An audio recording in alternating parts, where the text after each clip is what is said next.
one for our present, Thank you. and of course, one for our future.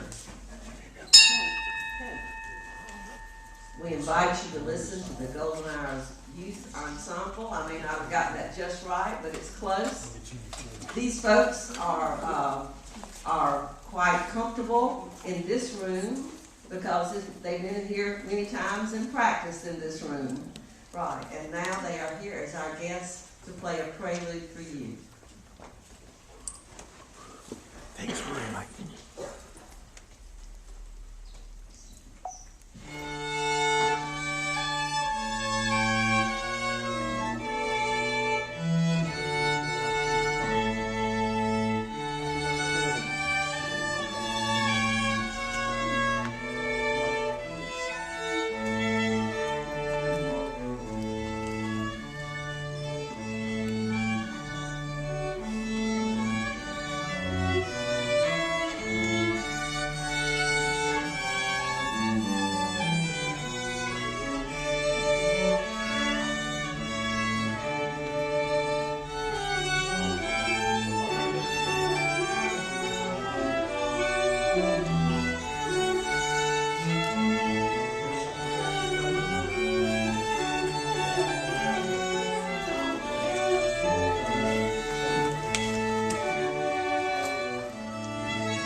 We have a few more extra here and join us for our service, and they are going to be playing again during our reception, so you can look forward to that. And now Peggy Lee, one of our board members, is going to come up and welcome us.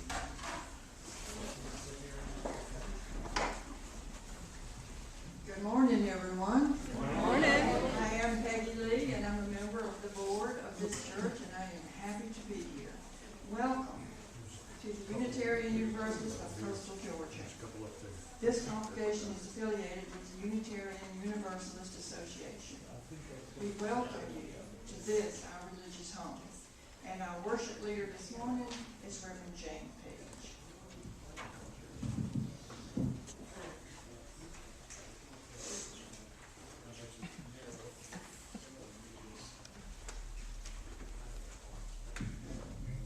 Thank you, Peggy.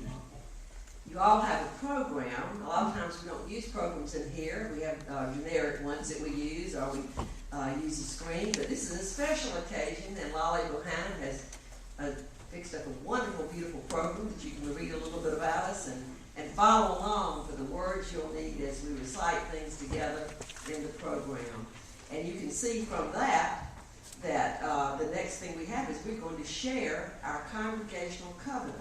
So if you look in your program, you will see those words, and you can share with me. Love is the doctrine of this church. The quest for truth is its sacrament, and service is its prayer.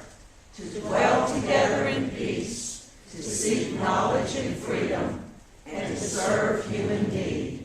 This is our great covenant. Now we're going to light our chalice, and Ron Wilno is going to come up and do that. Ron is a longtime member that moved away, but we still have him, think of him as one of us. He was did so many things for our congregation while he was here, including editing our newsletter. And any of you that have ever edited a newsletter know how hard that is in keeping everybody happy. So he will light our chalice. With gratitude, and here are the words for the chalice lighting. With gratitude as we honor the past 25 years, remembering to love the leaders, members, and friends of this congregation on whose legacy we now build, we light this chalice of peace, love, and joy. Thank you, Ron. Now we're going to have a note that John Calishaw's going to provide, and we're going to sing Rise Up, O Flame. And if you want to, you can rise in body and spirit as we sing. Ready? Rise up, O flame, by thy light glowing, show to us beauty, vision, and joy. Rise up, O flame, by thy light glowing, show to us beauty, vision, and joy. Normally, we run around and speak to everybody, but we got too many people this time. So while the children are coming up for the time violations, I invite you to speak to the people sitting right next to you, just the ones right next to you. Hi, I'm Melinda. Phil. Hi, are you visiting? Okay, good. This is my son Joe. He's visiting too. My neighbors told me about this. Oh, cool. I came a couple of weeks ago. Oh, good. Glad to have you back. Here I am. Yeah. Are you from Brunswick? Darien. Darien. Okay. Maybe see.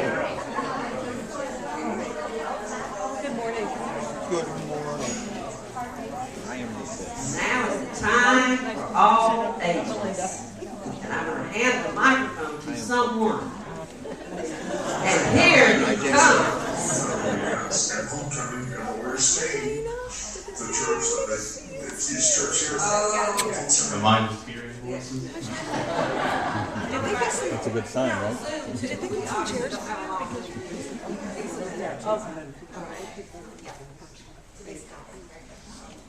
I was like, oh no, not again. Not doing it again. Okay, so we have a very special program we want to share with you today. We wanted to do something for the Founders Day, for the children. And we put our heads together, me and Denise, and we decided to do a little bit of research with a lot of help from Kim, Merck as well. And I have gathered a fairly extensive list of the names of the children that have joined us throughout the years. So, Throughout the years. yeah. Now, I prepared this and I have printed out a list of these names, so we're all going to come up. Let's place our candles up on the altar to add to the light a little bit. Everybody come on up. Was that you, Joey? Just waiting for the names.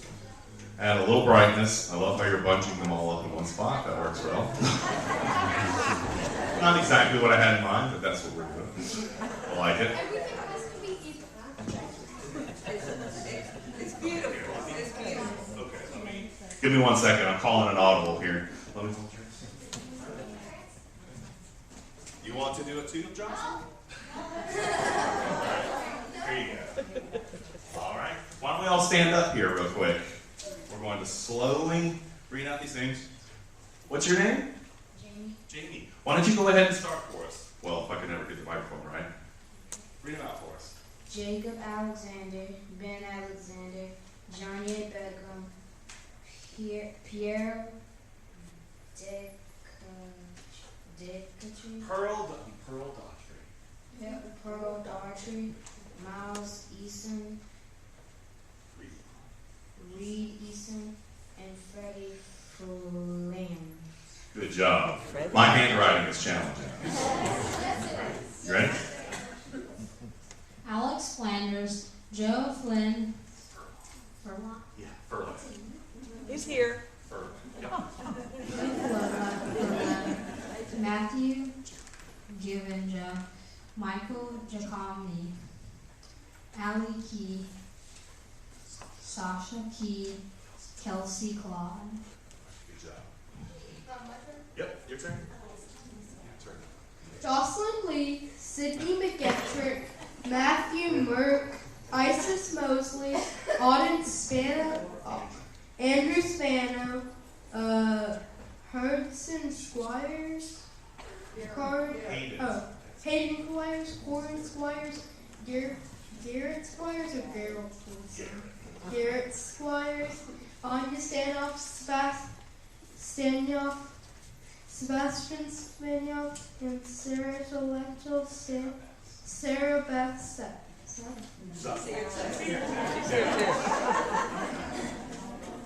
I apologize, but we appreciate and we honor and we're thinking about all these people who have, and all these children have helped make this church into the loving, wonderful body that it is today.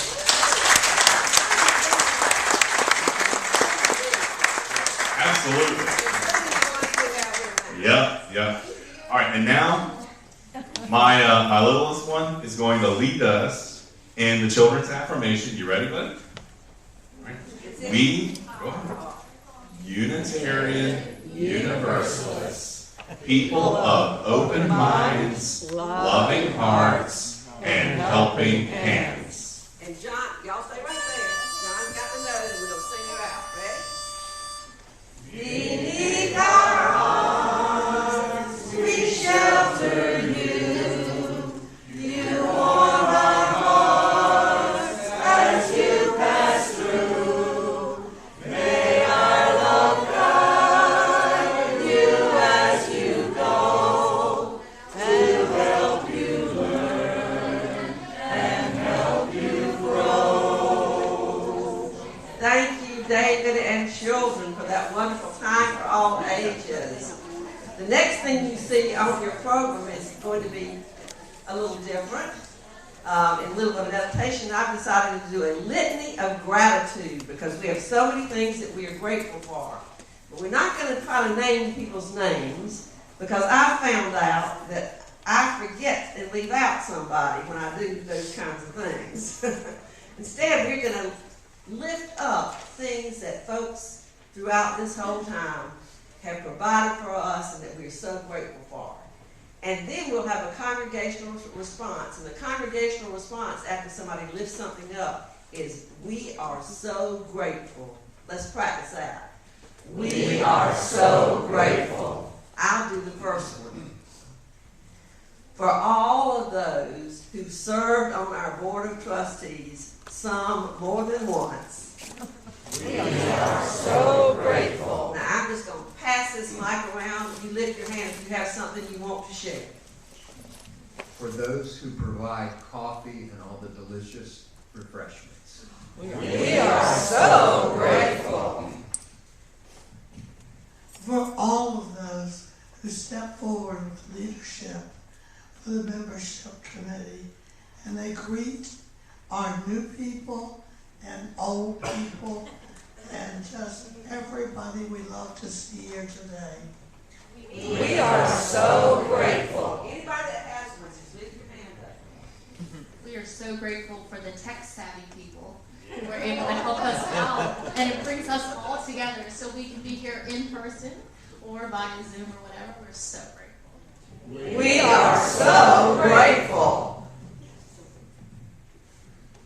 And the choir and the congregation recognizes the energy, the work, and the dedication of our choir director who does it for free. We are so grateful. For all of those we call snowbirds who fly in and grace us with their presence during the winter and then fly out again. We are so grateful for you because you contribute while you're here, and we think about you when you're gone. Yes. We are so grateful. For the worship committee and all the people who help with programming here. Oh, yes. We are so grateful. You people know who you are. We might wave at you later. All right, pass that over to DeLeon, please, Marie. And then DeLeon will have you pass it. Since 2014, we have been so grateful for our pastor, Dr. Reverend Jane Page. We are so grateful. Try not to name names, Leon, but that's an exception. Okay, that's an exception. it on? Oh, yeah. Okay, good. Thank you. We are so grateful for those who share, like Starlin said, I'm a piggyback, share their wonderful music each week. Oh, yes, not just our director, but lots of folks sharing wonderful music. We are so grateful. All right. We are so grateful for those people who volunteer their time to clean up the building inside and out, also unpaid for. Yeah. Yes. We are so grateful. I need that help today, y'all. Pass it on.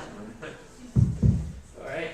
We are so grateful for the people who stand up for people who cannot stand up. We are so grateful for wonderful people like here, my mom, thank you so much for my life. Oh, and Mr. John Collinshaw for giving me my first flight on a real airplane. And let's not forget Mr. David Bailey.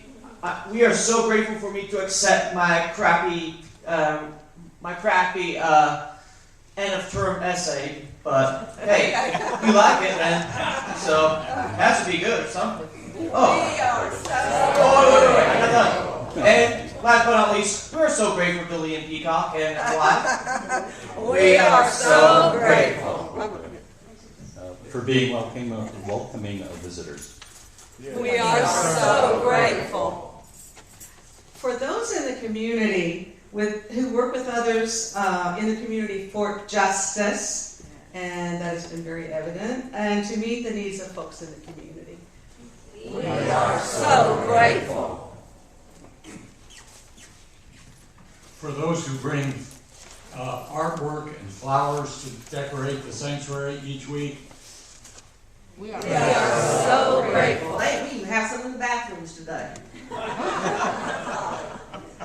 For people who served on the stewardship committee, it is hard work, but so necessary.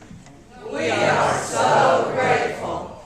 For everyone who sends cards and visits the sick and rounds up food to take to those who are sick and have lost someone in a mourning, we are grateful. We are so grateful. Are there others? On this side, we got a lot of them. A lot of gratitude. For those who coordinate and contribute to all of our communication efforts, including newsletters, email blasts, and Facebook. Elaine. We are so grateful. Yes. For those who lead our congregation towards sustainable environmental sustainability. Yes. We are so grateful. Raise your hands up so she can just pass them to you over there to somebody else. We are so grateful for those that work with our children in the RE program. Yes. We are so grateful. We are grateful for all those people who have been willing to be greeters online and in person. We are so grateful. I am also very grateful that we had people 25 years ago who had enough foresight to think that they could establish a Unitarian Universalist church.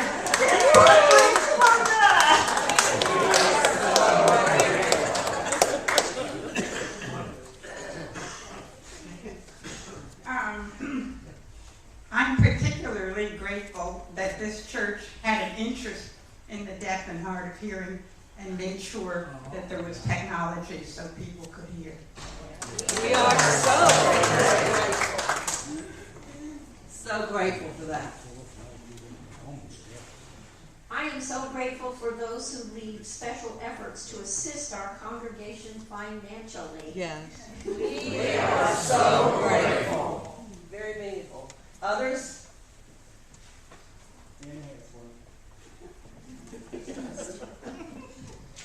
We're so grateful for people to help with Zoom, because otherwise I wouldn't have been able to participate. Helping with Zoom, folks. Thank you. We are so grateful. Anyone else? And for all of you who for 25 years have come and contributed and been a part of this fellowship and love, We are so grateful. Amen. Blessed be.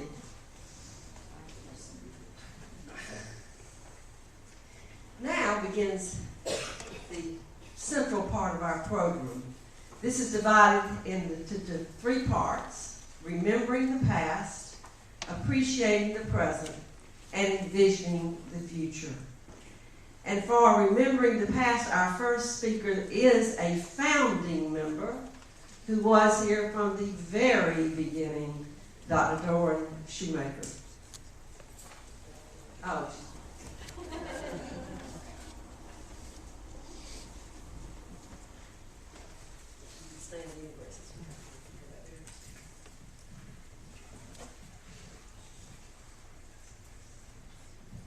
This is going to be personal because the beginning was personal. I was born in Manhattan of a Jewish father who was trying to pass as Gentile, and a mother who had a background in theosophy. She discovered Unitarianism, and she and I attended a small Long Island fellowship, which ultimately became the congregation, Shelter Rock Congregation, which has the big money to spread around poor Unitarian churches around the country. And I was with the people who got that foundation started, and that whole story, which if anybody's interested, I'd be glad to tell you. Can you all hear me? Yes. So, as several years go by, I met and married the Reverend Larry Hamby, who was a minister at the Augusta Unitarian Church. He was, as he liked to say, he was born and raised in Atlanta, and he wanted to come back south in retirement. Larry's mother and two sisters were living on St. Simon's Island. So we came down, and I bought a condo on the marsh.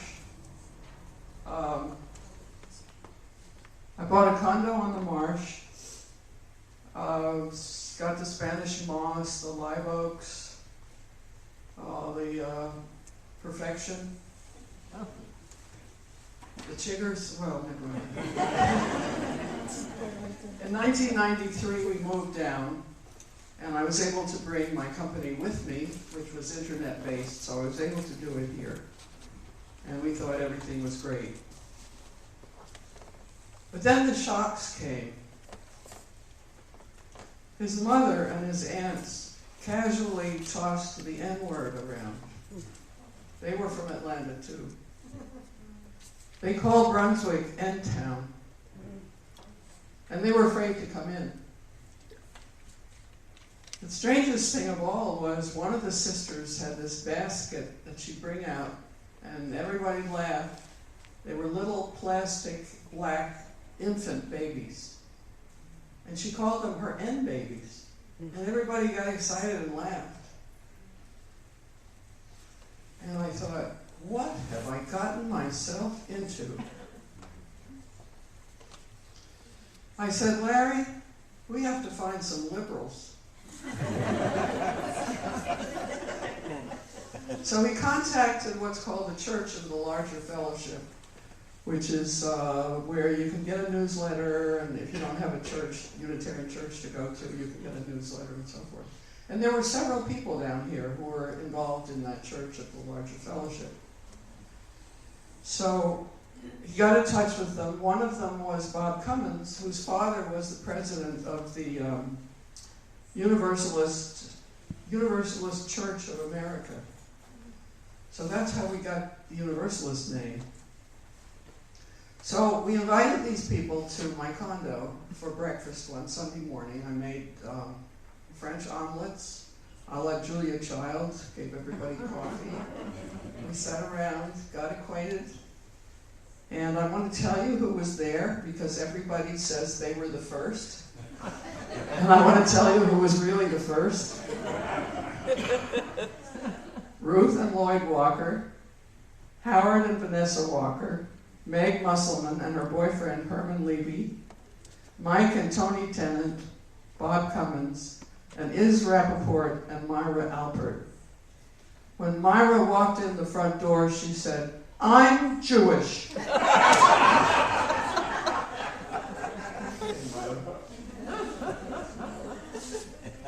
So that breakfast was the seed of UUCG. Later, Janet Wenig, Barbara and Bob Sprouse, Judy and Bill Goodyear, Jack and Veronica Conyers joined us. We started meeting at different homes. It wasn't all at my condo. Started meeting at different homes around the island. Then there were more people. We needed a larger place to meet, so we went to the VFW Hall. There seems to be some disagreement that was the American Legion Hall, but I don't know, whatever it was. It was a hall over in Epworth. And so what we did was we would start with a potluck, because we had started with the food at the beginning, so we started with a potluck. These traditions get established. And we'd sit around this square table, put all these tables together and sit around this table and talk about whatever we felt like talking about. And Larry did some sort of minor little UU structuring, various greetings and stuff that ministers do. So after a while, Bob Sprouse said, "How long are we going to go on with this navel gazing?"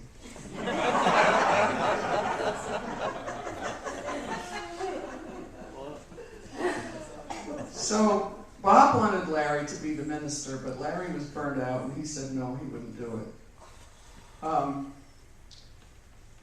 So we came in one day to this hall, and everything was torn apart. There'd been a big wild party the night before, beer cans all over the place, and we said, "Oh God, we have to find another place. This isn't going to work."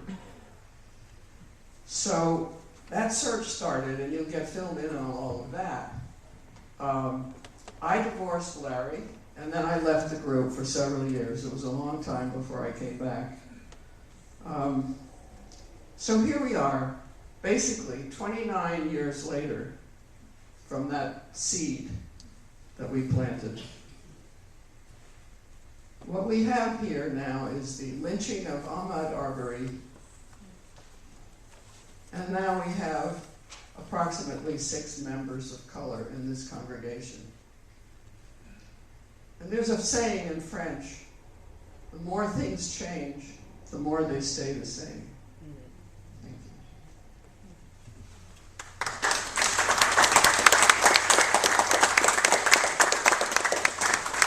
Thank you, Dorn. We have come a long way, but we have a long way to go, as she's pointing out, in our community, congregation, and sometimes with our own selves. If you look in your program about the past, you'll see that the next person that's going to come up is Barbara Sprouse. And Barbara's going to be using a slideshow that John Calishaw created. So are you going to share that with the people at home? And Barbara, you just come on up and you can share about those and whatever else you want to say.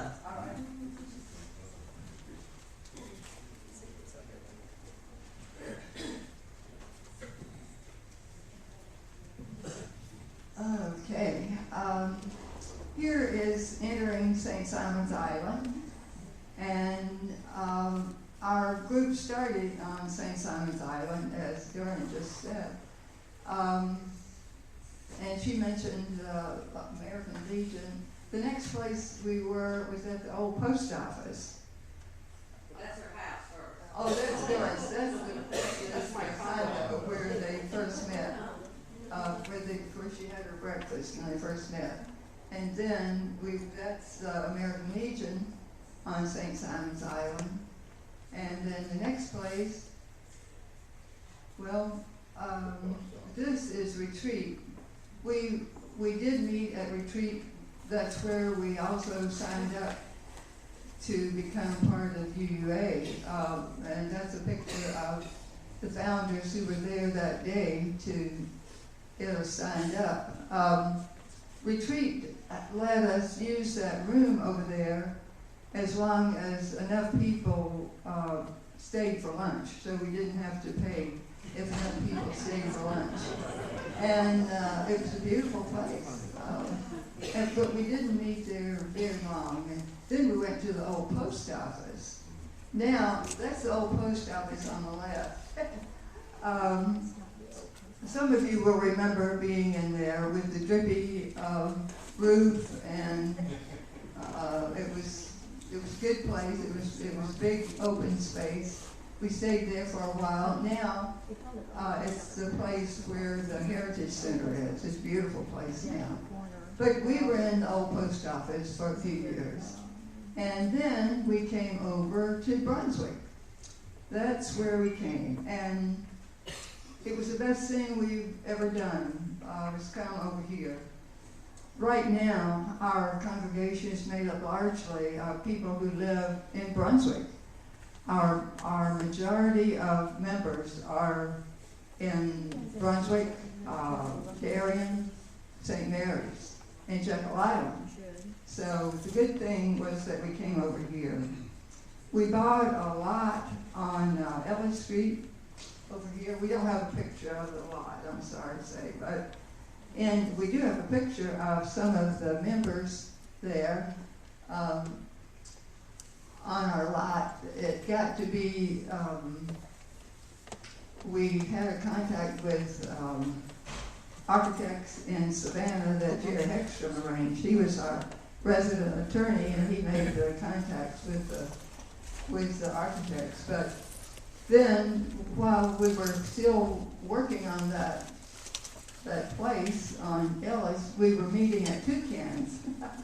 Toucans is now Reed's Apothecary, downtown Brunswick. It's now Reed's Apothecary.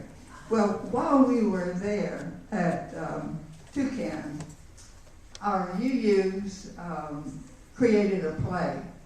It was written by, the script was written by Billy Sargent Connors, and some of our people who are still here was in that play. Sally was Dorothy. She had a little pinafore dress, and she had red sneakers, and she sang Somewhere Over the Rainbow.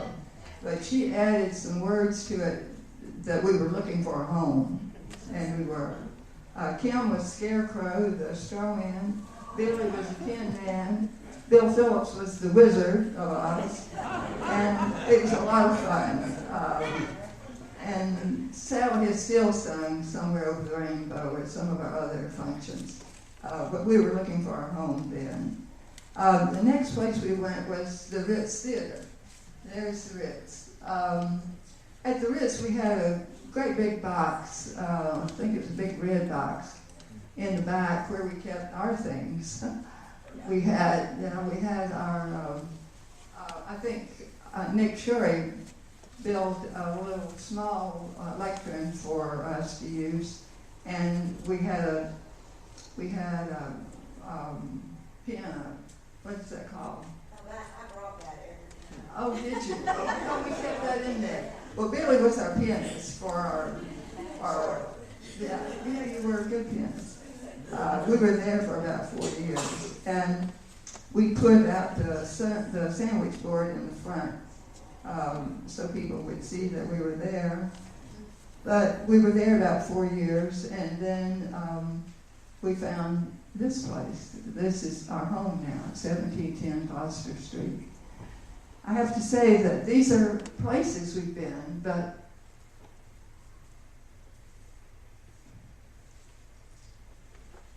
it's the people. It's this congregation. It's the people who have kept us going. Bill Van Loan was very instrumental in getting us some help from UUA to buy that lot that we later sold. Jerry Heckstrom was our attorney that helped us get connected with the architects. And I wish there was some way, I would love it if Bill, Jack, Bob, Jerry, Herb could know we're still here.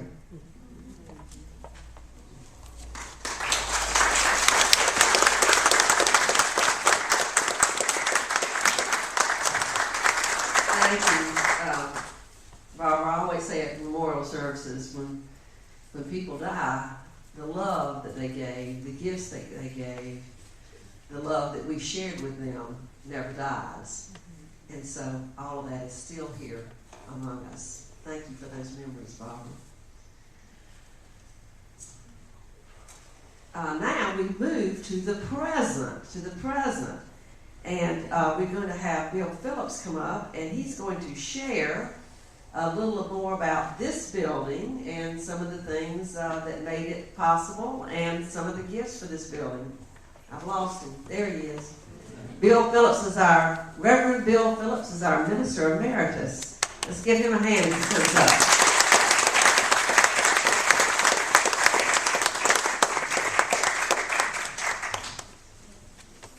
Just for those of you who don't know what Minister Emeritus means, it means you're old and unpaid. I want to pick up right where Barbara left off.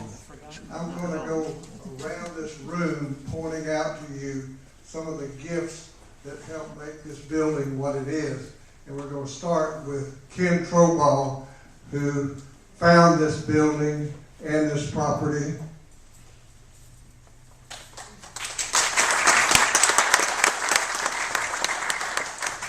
Thank you, Bill.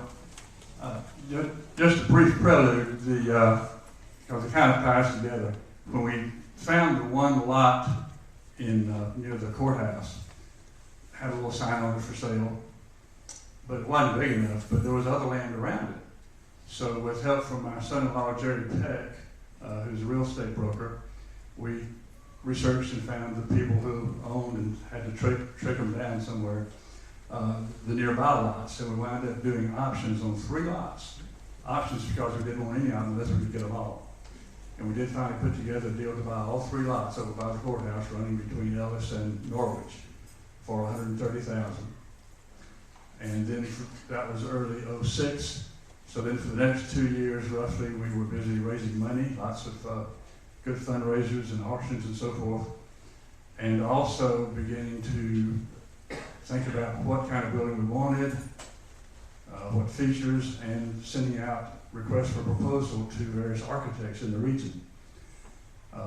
With Jerry Hegstrom's help, and we did settle on a Savannah architect and got them working seriously on proposals in '07. But we were getting a little bit nervous about what the money was looking like. So we didn't quit looking for other possible options. And I guess it was early '08 when they finally came back to us after reflecting our suggestions and so forth, came back with a drawing and proposals. It was not a Taj Mahal, but it was good, it was adequate for our needs. But it looked like it was going to run us about $650,000 plus architect's fees, plus $130,000 we already spent on the land. So we delayed while we continued looking. And one day, driving along Gloucester, some kind of business in town, I noticed a sign in front of this building that had not been there before. William Ligon's law office at the time. And I gave him a call. There was partly still moving out of it and a lot of stuff going on. So I didn't get a full tour. All this end of the building was entirely different. It was broken up into several little offices and a small conference room. So there was a lot to envision about how it might be a church. But at the time, we were still waiting for and receiving some final figures and drawings and so forth from the architect. And when those came in, we realized this is just more than we can bite off. So we were still thinking, I had not done anything yet with this property. But shortly after they kind of made that decision with the architects, I came by here again and thought about it. It was on a Saturday morning, I happened to be in town. And I called William Ligon and said, I'd like to talk with you about your old office building. And he said, well, I'm out at Longhorn Steakhouse, my family's with me, but come on out. So I did, and there they are, he's sitting with one child on his knee. And I said, I think I see potential in that building. There's a lot to visualize. But wonder if we could work some kind of deal. Since I was fresh from learning about options, I said, could we work some kind of option keep it off the market for us for a week or two and let me get the minister and some of the board members and other congregation members to think about it. He said, yeah, I'll be willing to do that. He said, you have a check with you? At the time I was treasurer of the congregation, but of course I didn't think about that when I left home that morning. I was on other business. And I said, no, I don't have the church checkbook or my checkbook. He said, you got any cash on you? I looked in my wallet and said, well, $20. He said, done deal. So we scratched out some very unlawyerly, informal thing on a scrap piece of paper, saying he'd give us, I think it was 10 days, in exchange for $20. So first thing I did was get Bill and Nan out here, and they were real pleased with it. And then we brought some other people out. And the thing that attracted us, in spite of all what you had to visualize about this end, the rest of the building was pretty neat. We did wind up having to take out, when you first came in the front door, immediately on the left was a wall, because that was an office. One of 4 offices. Well, now there are only 3 offices because we had to get rid of that so we could have some kind of gathering place out there outside the sanctuary. But that was minor. The rest of it, the other 3 offices, kitchen, 2 bathrooms, that was all fine. So that gave us a lot of hope that it wouldn't be too much of a monstrous refurbishing fee. And worked with Harlan Hambright, and he gave a recommendation for a contractor to work with, and I'm trying to remember his name, Steve something, do you remember? Anyway, Steve was a great guy, a great singer too, but beside the point. And it was a good recommendation from Harlan because he was good to work with. He came up with some plans, and his idea, of course, as I say, there were lots of walls in here, one of which was load bearing. And he said, no, we can use some trusses and do this kind of thing. And Harlan thought that, it sounded reasonable to him.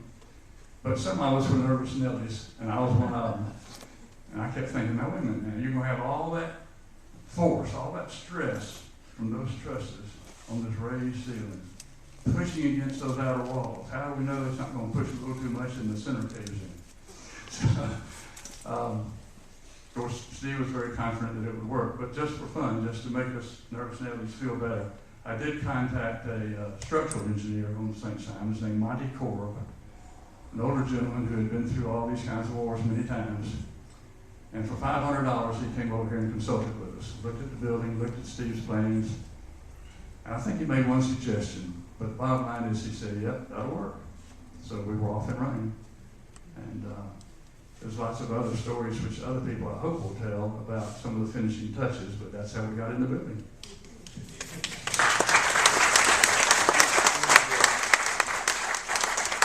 Harlan Hambright told me to tell you he is under the weather and can't be here, but he wishes everybody a happy anniversary. So, Dan, you're going to talk about Harlan and the paint and the raising of the ceiling. This is my wife, Nan, for those of you who don't know. She's the one with the hat on. This is my pre-Easter hat. Harlan is a dear friend to all of us, even if you don't know him. If you can imagine that the ceiling in this room was way down there, way down here. It was a warren of cubicles, permanent cubicles, wood, and there were many, many secretaries' cubbies. There were other law office appointments in here that were partitioned off. There was a small conference room right here, and it was a warren of trails through all these wooden cubicles and offices, and the low ceiling. And then out there, as you came in the front door, like Ken said, you really walked into a very narrow vestibule, and then it wasn't even really a vestibule. And then there was an office right to your left. And these offices were floor to ceiling, and like I say, the ceilings were low. Well, Harlan came in and he said, the first thing we've got to do in the sanctuary is raise this ceiling. And so that started, as Ken said, a whole lot of speculation about what would happen to this place.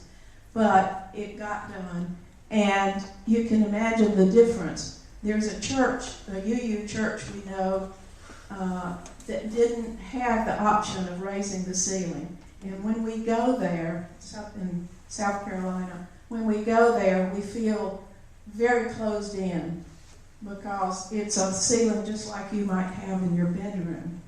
And so this made all the difference. Harlan came up with the molding, how we could work this wonderful window into this gable here, and he did the work that it took to create the stained glass in this round window, which is really our logo to the rest of the world. And he asked me to join him to decide paint colors and carpet colors and chair colors, and we did that. And we created shadows with some of these indentations, and before we know it, and with the lighting, here we had a wonderful sanctuary, and it had the grandeur for us, for UUs. It had the grandeur that we were looking for. And there's no way to give Harlan enough credit for what his creativity did, particularly with this room, but really with the whole building. The other thing I'd like to talk about is our bell. Oh, I see it. This bell, yeah, let me ring it one time.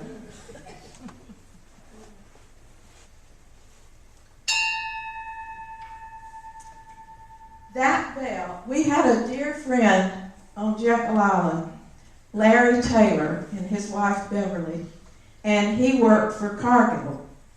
And they had ships where they sent grain and bulk materials all over the world, and had for years and years and years. And Larry was an executive with that company. Well, he had several bells like this in his living room. And we were always fascinated by these bells because he had one time told us that each bell came off of a decommissioned ship that belonged to the company. So this was the oldest bell. And we were telling him about our new sanctuary and our plans for the church. And although he was a devout Presbyterian, he said, "Would you like a bell?" And we said, "Yes, indeed." And we knew we were going to need one. And he donated this bell. And he told us, this bell, I polished it and cleaned it up quite a bit. It was you would not have known it could ever look like this. And there are people that keep it like that now. But this bell had been on an old ship that had been decommissioned and had sat in the water at Jacksonville for years and years and years. And the ship was rusting away. The bell was in much better shape than anybody thought. And he rescued the bell and gave it to us. So when I think of that bell or I hear it, I like to think of its history. It went all over the world before we ever got it.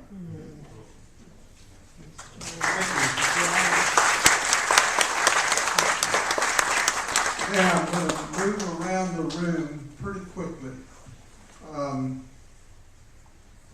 Is Nick Shorey here? Nick, stand up so people can see you. Nick Shorey found those doors in the rain. If I get this wrong, you correct me, okay? And he noticed that they were mahogany.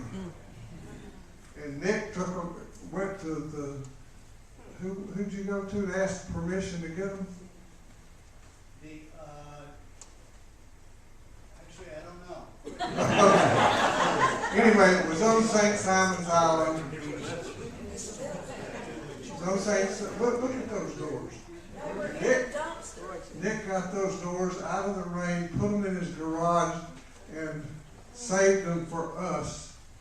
And designed, cleaned, and hung those doors. Thank you.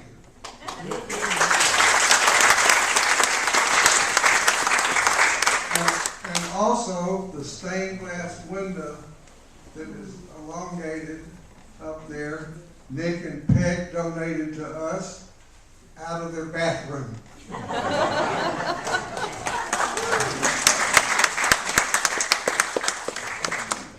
Now, Kim Burke, do you want to say anything about this furniture? This table and this lectern were made by Ron Yost, who was a member of our church. Hi.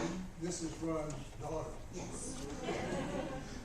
Yes, my dad made these after he moved here in 2008. It was one of his first projects, and it really gave him the opportunity. He started coming to church. He'd been a Methodist before he moved here. Just gave him an opportunity to get to know and love this congregation. But he put a lot of love into these pieces. The stand that the Shorey's bell, they built the frame for the bell that was from Jekyll, and now I know a little bit more about that story. And then the pieces that the altar table I know was someone, I want to say that it was, it was. I can tell you quickly. Yeah. I was in Germany and I was looking for an altar table. We would go to all these churches to find one, a design that I could just take a picture of. And I found one, showed it to Bill and Nan in a Longhorn Steakhouse one day. We were talking about they gave us a lot of business. And they said, oh, that's great. And I gave them the blow-up of the picture, and they found Ron, and it is just a thing of beauty. Thank you, Billy. Yes, so it was from that design, and it was a labor of love.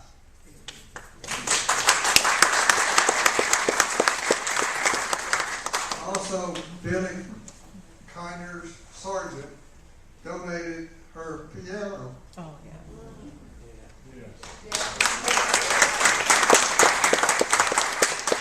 And Billy and Jack found and got a truck and went and hauled all these chairs down here. They're sitting in. Now, the last thing is that this chalice. This chalice was bought when the UUA had its meeting at Fort Lauderdale. I don't remember the year. I think it was like 2004 or 2006. But we were there. Bill Van Loan found the chalice, and they had a store and you could buy stuff. And Bill found the chalice and got us all to go look at it. I know that the group was Bill and Tia Van Loan, Ken and Carla Trobol, Bill and Nan Phillips, Jack and Billy Conyers. Am I leaving anybody out? Leon. The Leon. We all looked at it and we loved it. And Bill then told us it cost like $600. More than that. Anyway, so we all said we'll pitch in and buy it if the church doesn't want to pay for it. But I talked to the treasurer, who was Ken, who was there, and we bought this chalice, brought it and sat it right where it sits today. So, am I leaving out anything? Chairs, windows, doors, the chalice, the bell, the piano. All of that was gathered by us some years ago. What, Leon? Well, at that particular gathering of UUs, the convention, it was UUCG actually had the largest representation that they had ever had before. Of a congregation, Yeah. right? Thank you. And if you want to hear more, I'm going to be speaking that Sunday. Bill has lots of stories, so we told him, we said, we're gonna lengthen this celebration. So this is Sunday, and then this is somebody's, and then we'll do that Sunday. So that's all about all of this building and many good things. I am now going to invite someone who is a friend of mine, a longtime colleague from when we worked at Georgia Southern, and a UU mentor for me. This person has served. You all may remember when he was our district president, and he became later a co-president of UUA, Dr. Leon Spencer. Leon is going to bring some represent UUA and introduce another special congratulatory message.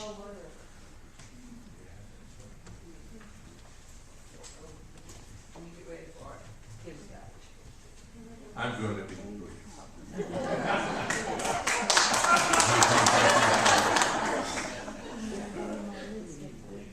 I think the last time I was here, I didn't need this to lean on, but I do. And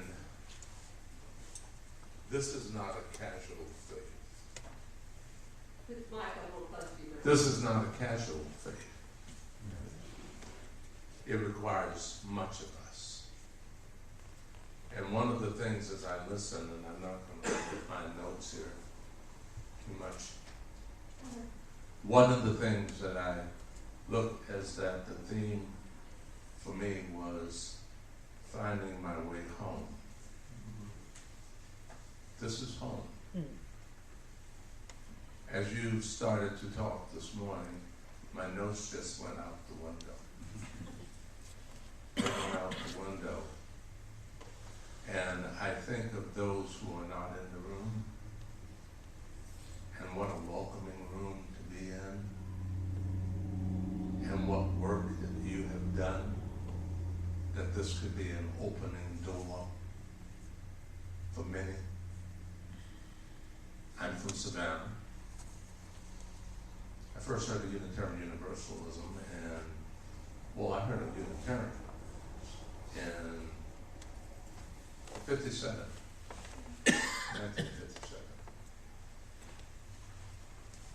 And I wondered, because the ad was in a black newspaper, it's a Savannah Tribune, that said you may be Unitarian and not know it, or something like that.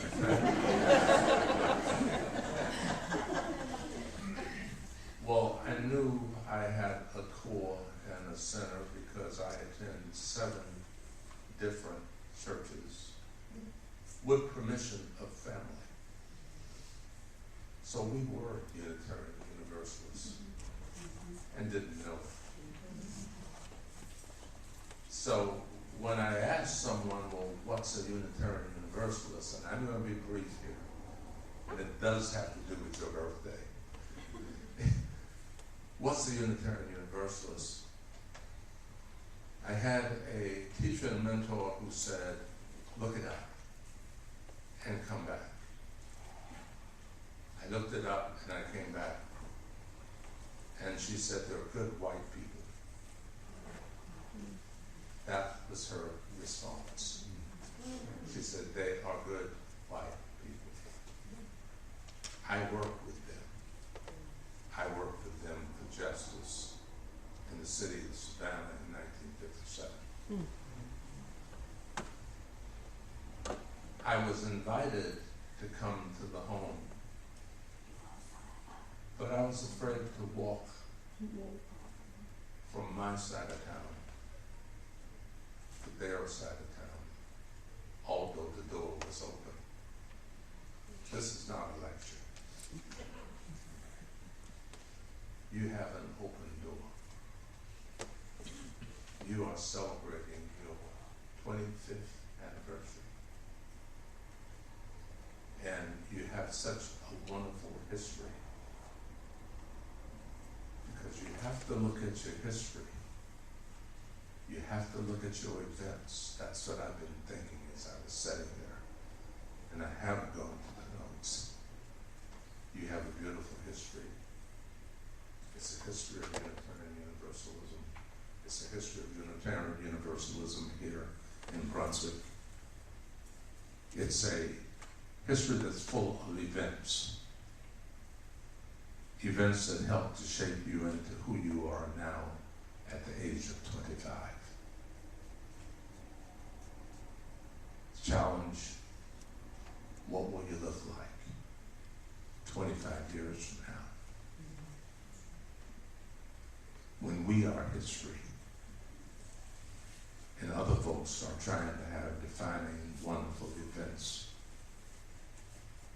when the bell is still ringing, when the chalice is still being lit, and our tapestry will have changed. This is not a casual faith. It's a wonderful, welcoming faith. And we have a president, Reverend Susan Frederick, who I've known for a number of years. And she has a message for us. What do I know about her? She is the person that told me about this not being a casual faith. And this is no time for us to go alone. We have to connect. She's never gone it alone.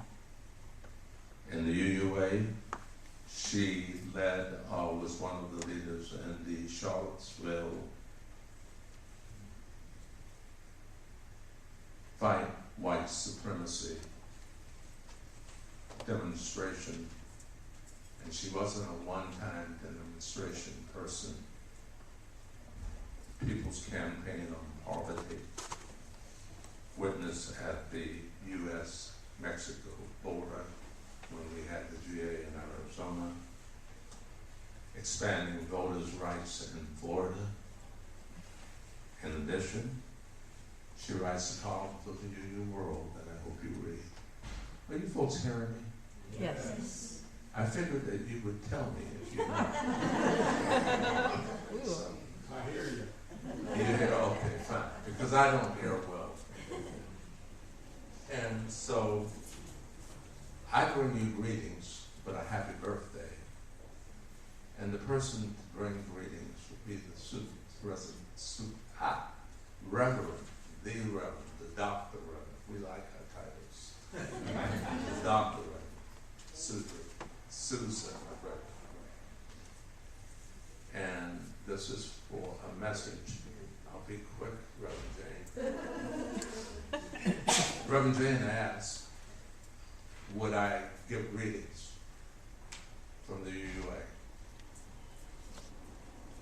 Our president is Susan Frederick Ray. And she immediately responded that she would give greetings. You are important. We know that you are here. And I love her greeting, and I think this will share with you this moment. Yes, why not? And thank you again for inviting me. And the other thing is your work in this community is our work everywhere. Greeting. Unitarian Universalists.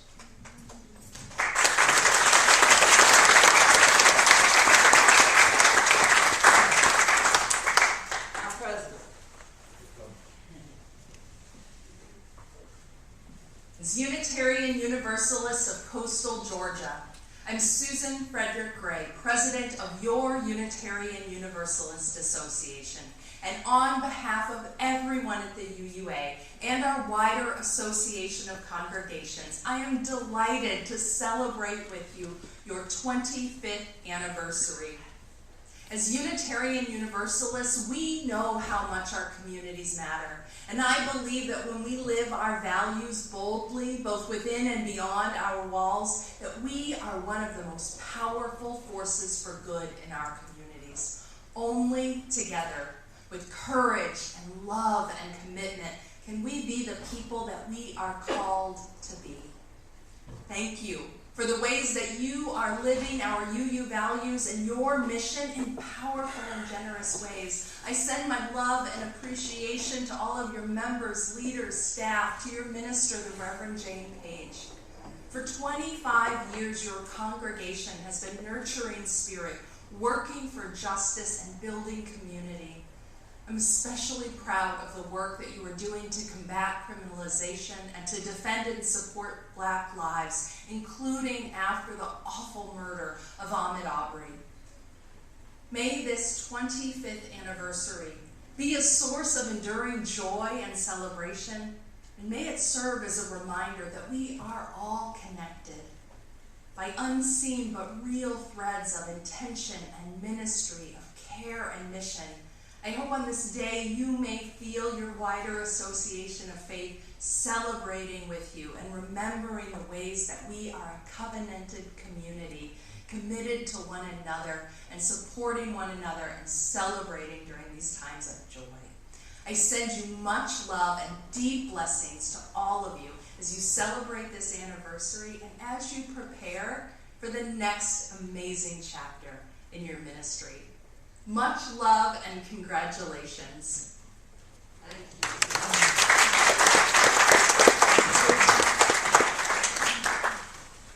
We're so appreciative that she, I asked her just to write a letter that Leon was going to read it.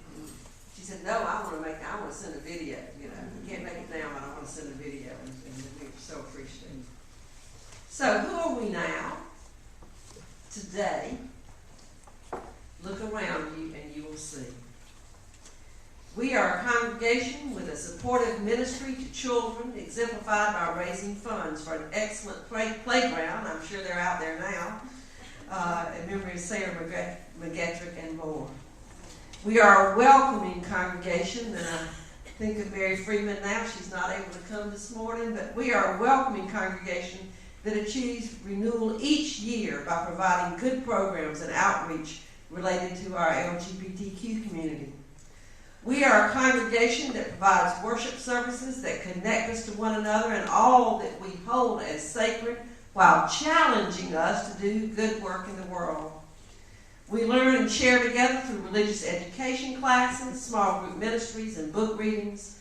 We do important work with area clergy and congregations exemplified by our Glen Clergy for Equity community dinners that many of you have been to, and much more. We work with other UU congregations exemplified by the recent participation in the Side with Love protest at the Folkestone Detention Center. We take strong stands against white supremacy, exemplified by recently becoming an 8-principle congregation. We are a small but growing congregation. Now with the addition of 2 new members, there are 73 of us. We are a congregation that actually gained members during the pandemic by using good technology and outreach to keep the congregation moving forward. Do we have things that we need to work on in the future? Oh, yes, we do. But that's for our next speaker to share about. I'm going to close with a modification, in terms of this present, with a modification of the chorus of the song our choir is going to sing in a minute.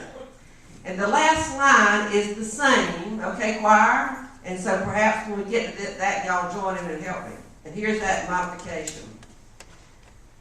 We will build a church where all of our families united in love will make a great team, and justice shall roll down like waters, and peace like an ever-growing stream.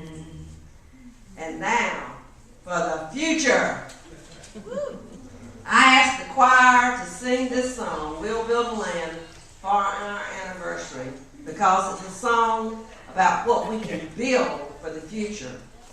The words to the song are inspired by two Hebrew prophets, Hosea and Amos, and are meant to inspire the people of Israel as they move forward for a good future.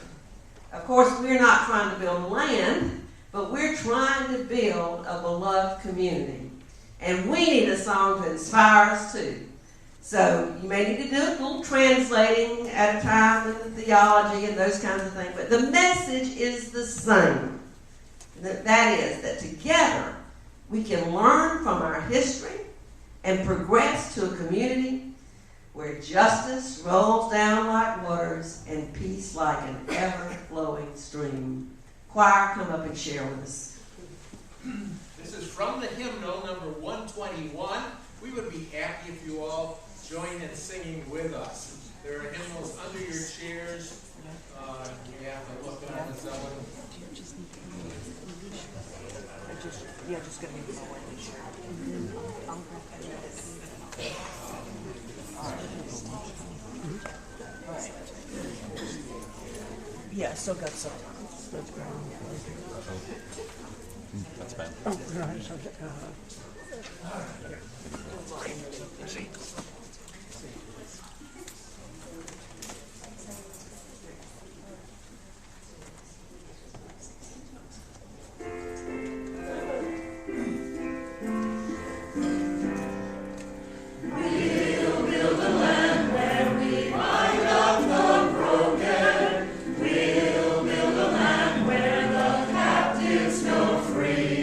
Where the oil of gladness meets souls all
now on to the future. We've had We'll Build a Land, and now we've got our challenge from our president. Oh, we're so glad when she moved down from Atlanta and came down here. We immediately put it to work before she knew it. She was our president. So here is Beth Stevenson to give us a little challenge for the future.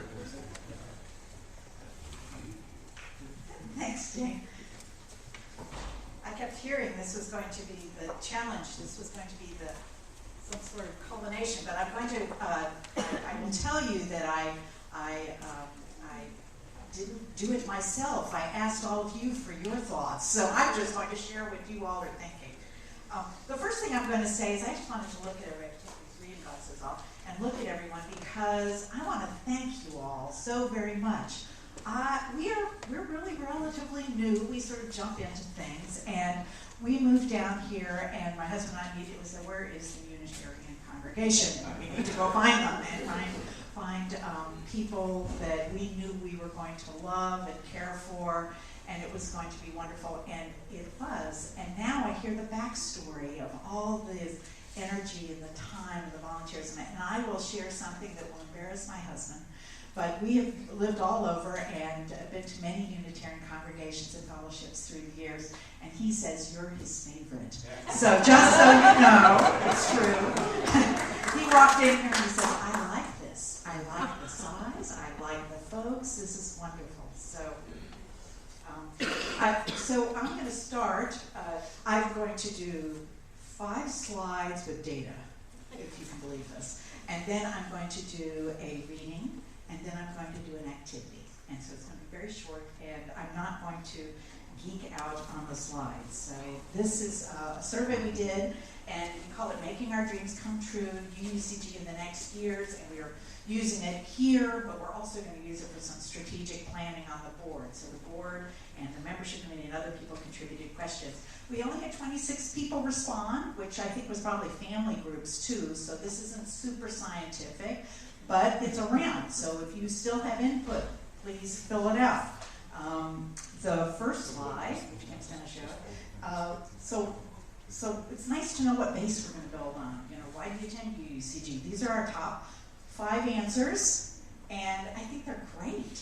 They're these wonderful answers, and over half the people who responded said these 5. So fellowship was number 1, but not by much, and the sermons. I think that's wonderful. It's a great testament to our program lead and to Reverend Jane. Social justice, right up there, spirituality, and music. And we heard all that with the gratitude. Next slide. What you hope to see at UCG in the next 5 years. So I'm not reading a crystal ball, I'm listening to you. And you're saying you'd like more members. And I shortened this question a little bit. You want more members that look like this community. You want members in this congregation that reflect the ethnic and racial and even socioeconomic. You want us to look like this community as much as we can. And I thought that was just a wonderful top answer. And we wanted to be, and this is kind of a financial question, we want to be on track in 5 years to be able to call a minister when needed. We want to have the money in the bank to be able to say, we want to call a minister, we want to have more things to do, we'd like to be able to do that. You also said you like regular congregation-wide socials. You want to get together, you want the fellowship and community to feel tight, and you want more young families with children. And that was kind of, there were probably 20-something things you could have said, but that's what you said. And then next, let's see, these are word clouds for that. So with the big words or the words that showed up more, people just rewrote into a little blank on the survey. So the big word community showed up a lot when people were responding. But you can sort of see congregation. In 30 years, we're going to be 5 years from now, we're going to have a congregation celebrating community and growing. But you also see the words that all these words were repeated more than once. Children, diverse, diversity, vibrant. So, and then the final slide. If you could strengthen something, we at the board, as a board member, we're like, well, what are we going to do this next year? What do we want to do? And this is what showed up, another word cloud. A lot of people specifically mentioned members and children as things they wanted to do, young families. So that's what you were telling us in our crystal ball for the next year and the next 5 years. Now I'm going to do my reading. This is one of my favorites, and I've edited it just a little bit, but I wanted to acknowledge the fact that there's a reading of the book called From Generation to Generation by Antoine de Saint-Exupéry, and it's a lovely concept that people are handing things off. In a house which becomes a home, one hands down and another takes up. The heritage of mind and heart, laughter and tears, musings and deeds, love, like a carefully loaded ship, crosses the gulf between the generations. Therefore, we do not neglect the ceremonies of our passage when we wed, when we die, and when we are blessed with a child, when we depart and when we return, when we plant and when we harvest. And thank you to those generations that loaded that lovely ship of love that has made it today to the 25th anniversary. And now for us to gather and load the ship back up to send it on to the next 25 years. And how will we do that? This is a big task, so I have a small activity for you. If everyone will close your eyes, and I want you to think back to all the people within this community. They may be sitting with us today, they may not be sitting here, but they've given so much. Think about the community members that are here today that you've seen. You haven't seen some of them in a while. And now I want you to think about a gift. Look in your heart and a gift that you have to give. Maybe you're somebody who has a lovely laugh that's just infectious. Maybe you make the best peach cobbler on the planet. Maybe you're someone who knows people and knows how to get things done. Maybe you're somebody who feels deeply social injustice. Think of that gift you have. And now what I want you to do, the final thing, is to imagine that community being able to take on that gift, you giving that gift to the community, so that as it goes forward through the next years, your gift shines and builds and makes the future happen. May it be so.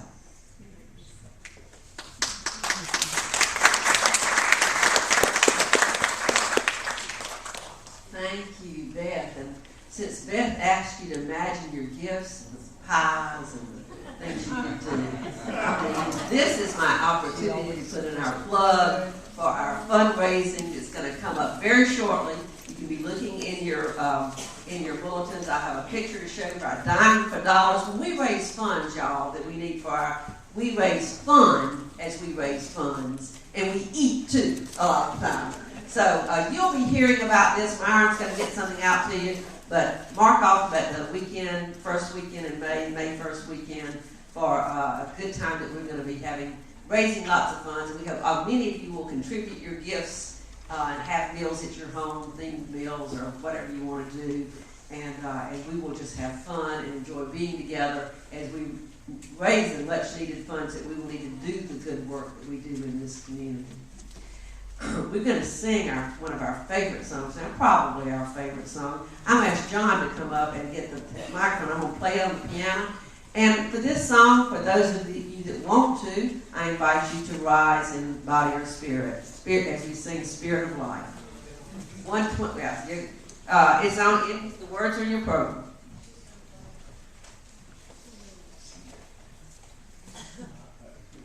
I'll give you a short introduction.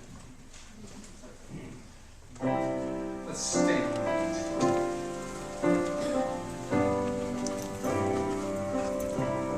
Ready? Spirit of life, come unto me. Sing in my heart all the stirrings of compassion. Blow in the wind.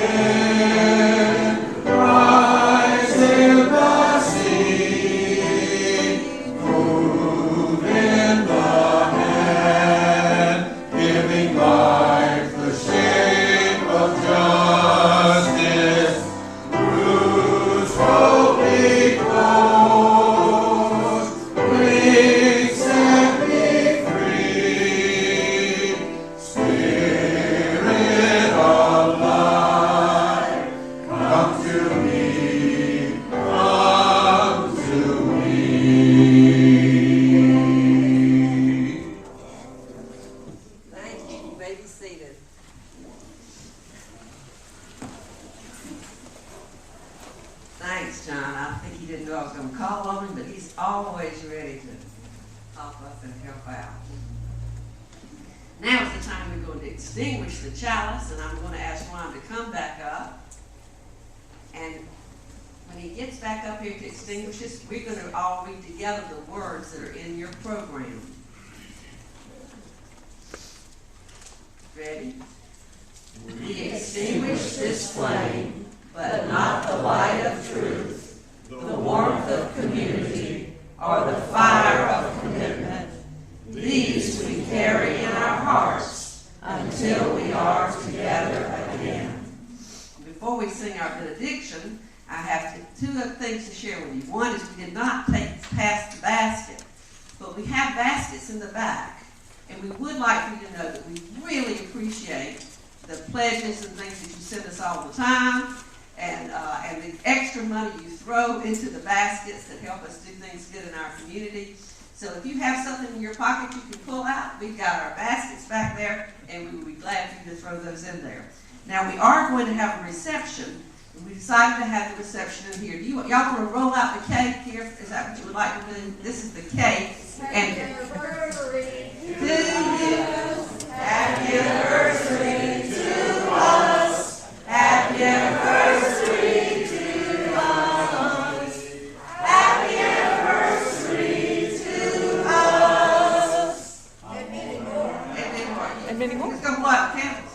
Go blow, y'all blow out the candles. So this is a wonderful. Yay!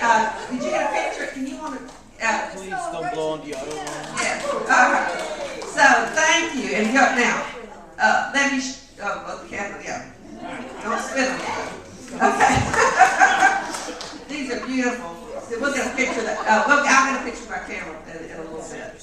But let me right now share with you how we're going to do this. We have decided that we are going to have this in here. Now what that means is you all get to have a wonderful experience of exiting out that door, and maybe some of you even going outside and sharing and talking to one another and having a good time with each other. And some of us are going to stay in here. We're going to turn this sanctuary into a reception hall and then invite you back in. How does that sound? All right. So now I invite you to stand, and we're going to sing our benediction. Here's our note. Ready? Go now in peace, go now in peace. May the spirit of love surround you everywhere, everywhere you may go. Go now in peace, but don't go far. Just go a little way. Come back in. We'll invite you back in.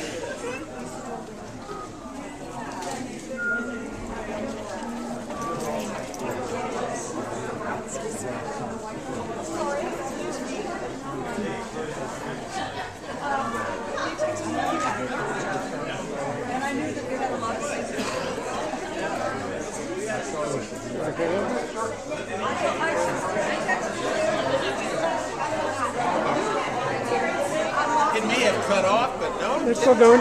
Wow. I've never had it go past an hour before. Yeah, so the counter's at 128. All right. Yeah.